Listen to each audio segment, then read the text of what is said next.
I'm Rick Van Hoos. I'm Vicki George. Papa John's founder John Schnatter and his pizza empire are under fire. Today, he offered an apology for his choice of words, which has set off a firestorm. I sat down with Schnatter exclusively to set the record straight and get a better understanding about what happened during the strategy meeting in which he admits he referenced a racial slur.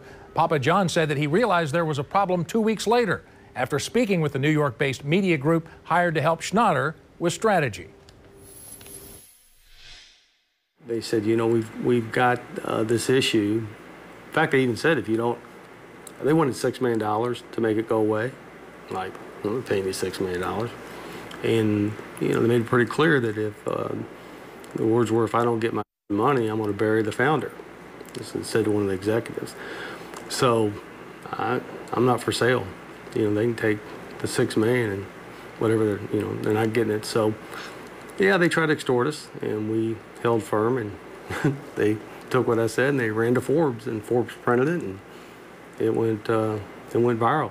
Schnatter says the marketing agency who went to Forbes for the story wanted Papa John's to add a well-known rapper to its advertising campaign to negate damage from the NFL kneeling controversy, which Schnatter claimed in an earnings conference call last fall had hurt profits. It wasn't a slur. It was a session on strategy and media planning and training. And I repeated something that somebody else said and said we're not going to say that. We don't use that kind of language and vocabulary. And sure, it got taken out of context, and sure, it got twisted, but that doesn't matter. I hurt people's feelings. That's what matters here. And for that, I'm sorry, and I'm disappointed in myself that something like that could happen.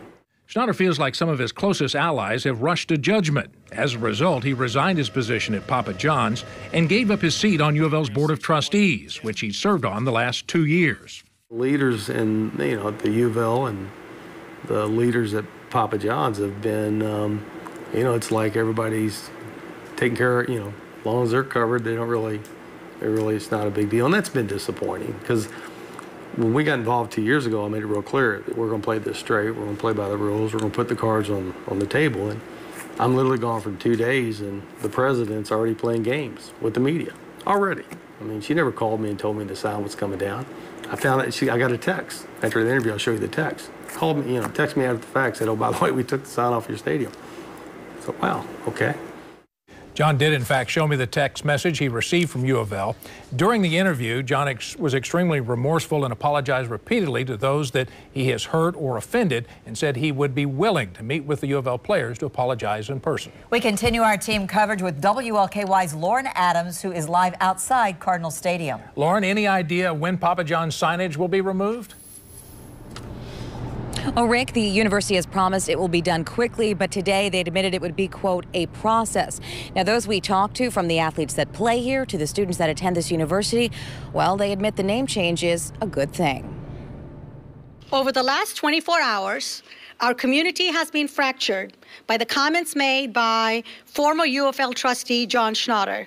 Calling those comments hurtful and unacceptable, U of L President Dr. Neeli Bendapudi announced Friday the Papa John's name would be removed from the school stadium.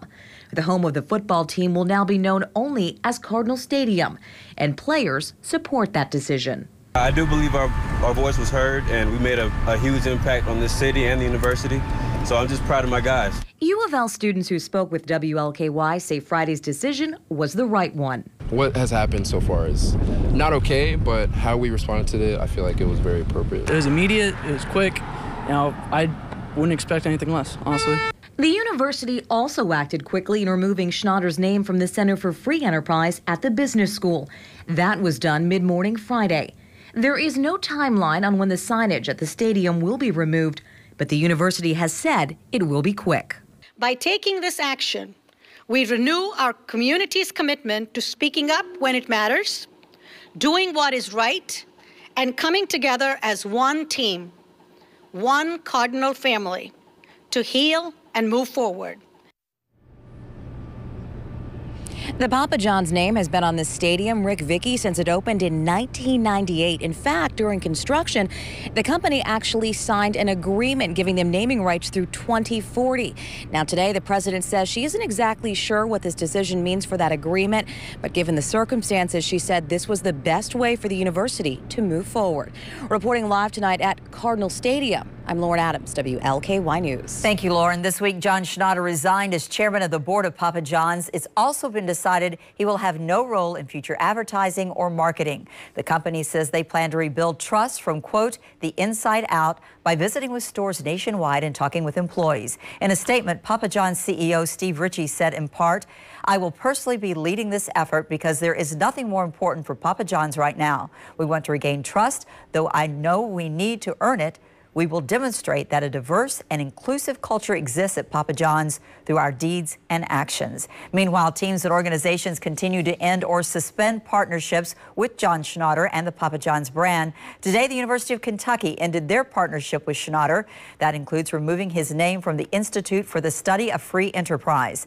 The New York Yankees joined several other MLB teams who are cutting ties with the company as well. Louisville Mayor Greg Fisher also talked to WLKY today about the controversy and applauds the steps taken so far. Well, John's admitted that he made a mistake. Obviously, it's a time of introspection for himself as well, so it'll be interesting to see what he does next. I think he's cooperating with folks as he goes through and the city goes through kind of a time of questions, but there's no question that the actions that people have taken to kind of send a strong message that racism and discrimination of any type is not condoned is the right thing to do.